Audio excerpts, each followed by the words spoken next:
Good morning, student. I welcome you to online class on sociology. My name is Dr. Poonam Yadav from Marwari college Ranchi. आज मैं आप लोगों को tribal society के बारे में बताने जा रही हूँ। सर्वप्रथम जनजाति का अर्थ एवं परिभाषा एवं जनजाति की विशेषताएं। Meaning and definition of tribe और कैरेक्टरिस्टिक्स ऑफ ट्राइब।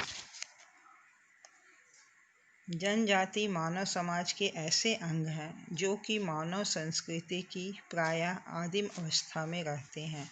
आदिम यानी पुरानी अवस्था में रहते हैं।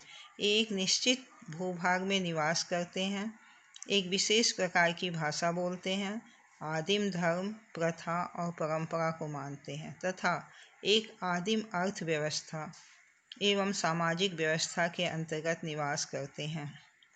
कुछ समाजशास्त्रियों के अनुसार जनजाति की परिभाषा इस प्रकार है। सर्वप्रथम D.N. मजूमदार ने जनजाति को स्पष्ट करते हुए लिखा है, एक जनजाति परिवारों के समूह का संकलन है जिनका एक सामान्य नाम होता है, जिसके सदस्य एक निश्चित भूभाग में निवास करते हैं, एक सामान्य भाषा बोलते हैं और विवाह, व्यवसाय या उद्योग के संदर्भ में निश्चित निषेधों का पालन करते हैं और परस्पर आदान प्रदान एवं कर्तव्यों की पारस्परिकता की एक अच्छी तरह जांची हुई व्यवस्था विकसित कर दी है। इस परिभाषा से हमें इन बातों का पता चलता है कि जनजाति कुछ परिवारों का समूह है। दूसरा, इसका एक खास नाम होता है। तीसरा, इसके सदस्य एक निश्चित क्षेत्र में निवास करते हैं। चौथा, इनकी भाषा एक होती है। पांचवा, ये विवाह, व्यवसाय एवं उद्योग से संबंधित कुछ निषेधों को पालन करते हैं। और छठा, पारस्परिक कर्तव्यों की भावना से जुड़े होते हैं। दूसरे समाजशास्त्री J.L. गिलीन और J.P. गिलीन के अनुसार स्थानीय आदिम समूहों के किसी भी संकलन को जो एक सामान्य क्षेत्र में रहता हो, एक सामान्य भाषा बोलता हो और एक सामान्य संस्कृति का अनुसरण करता है, एक जनजाति कहते हैं। इस परिभाषा के अनुसार जनजाति आदि समूहों का संकलन है। दूसरा, ये एक निश्चित भूभाग पर निवास करते हैं, ये एक तरह की भाषा बोलते हैं, इनकी एक समान संस्कृति होती है। इस प्रकार इन परिभाषा के आधार पर जनजाति एक ऐसा समूह है जिसका प्रायः क्षेत्र निश्चित होता है, जिनकी भाषा एवं संस्कृति सामान्य होती है, जो विवाह से जुड़े निषेधों का पालन करते हैं। निषेध यानी कोई भी बात का पालन नहीं करना और सभ्य समाज से भिन्न सामाजिक, आर्थिक और राजनीतिक व्यवस्था के अधीन निवास करते हैं।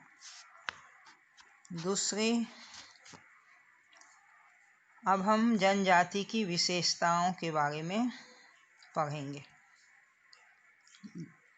जनजाति को समझने में इससे और अधिक आप लोगों को सुविधा हो जाएगी। जनजाति की विशेषता निम्नलिखित है। पहला, परिवारों का संकलन, कलेक्शन ऑफ फैमिली। जनजाति कई परिवारों का संकलन है। इस विशेषता का उल्लेख मजूमदार, लिंटन एवं इंपीरियल गजेटियर आदि द्वारा जनजाति की परिभाषा में है। इसमें कई वंश, समूह एवं गोत्र होते हैं। इसमें कई भातृदल का समावेश होता है। दूसरा, क्षेत्रीय समूह। जनजाति एक क्षेत्रीय समूह है। प्रत्येक जनजाति का एक पारंपरिक क्षेत्र होता है और प्रवासी जनजाति सदस्य भी इसे ही अपना गृह क्षेत्र बताते हैं। यह क्षेत्रीयता जनजातीय समूह में अपनापन का विकास करता है। तीसरा पॉइंट है एक समान भाषा, एक कॉमन लैंग्वेज। जनजाति के सदस्य एक समान भाषा बोलते हैं। एक समान भाषा के कारण इनके विचारों के आदान प्रदान में सरलता रहती है। साथ ही इसके फलस्वरूप पारस्परिक एकता एवं सामाजिक संगठन का विकास होता है। चौथा है अंतःविवाही समूह, एंडोगेमस ग्रुप। जनजाति एक अंतःविवाही समूह होता है, यानी इसके सदस्य अपनी ही जनजाति में विवाह करते हैं। किसी भी सदस्य को अपनी जनजाति से बाहर विवाह करने की अनुमति नहीं दी जाती है। 5वां पॉइंट है एक समान संस्कृति, एक कॉमन कल्चर। जनजाति की एक समान संस्कृति होती है। उनका रहन सहन, बोलचाल, खान पान, पहनावा, जीवन के ढंग, मूल्य एवं प्रतिमान आदि एक समान होते हैं। प्रत्येक जनजाति एक समान संस्कृति में निवास करते हैं और उसी से उनका जीवन नियंत्रित होता है। 6 है एक समान नाम। प्रत्येक जनजाति का एक निश्चित नाम होता है। इसके सदस्य इस नाम से ही जाने जाते हैं। वे अपना परिचय जनजाति के नाम के आधार पर ही देते हैं। निषेध, टैबू। निषेध जनजाति की विशेषता है। वैवाहिक संबंधों, व्यावसायिक कार्यों तथा जीवन से जुड़े विभिन्न क्रियाओं में निषेधों का पालन कठोरता के साथ किया जाता है, यानी कुछ बातें विवाह संबंध में या व्यावसायिक कार्यों में मान्य नहीं होता है। 8वां आर्थिक आत्मनिर्भरता, इकोनॉमिक इंडिपेंडेंसी। जनजाति आर्थिक क्षेत्र में एक स्वतंत्र और आत्मनिर्भर इकाई है। इसके सदस्य अपनी आर्थिक आवश्यकताओं की पूर्ति स्वयं कर लेते हैं।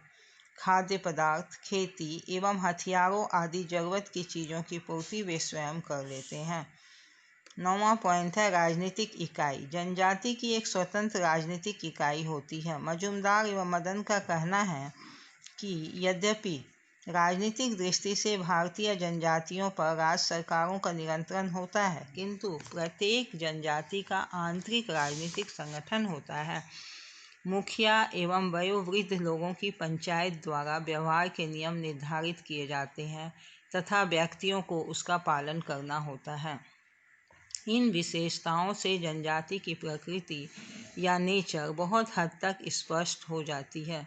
साथ ही जनजाति की कुछ और विशेषताएं हैं, जैसे जादू टोना में विश्वास, युवा गृह का प्रचलन, सामाजिक आर्थिक शैक्षणिक पिछड़ापन, अंधविश्वास तथा नवीनता के प्रति दूरी आदि। आज मैं अपना लेक्चर यहीं समाप्त करती हूँ। थैंक यू बच्चों।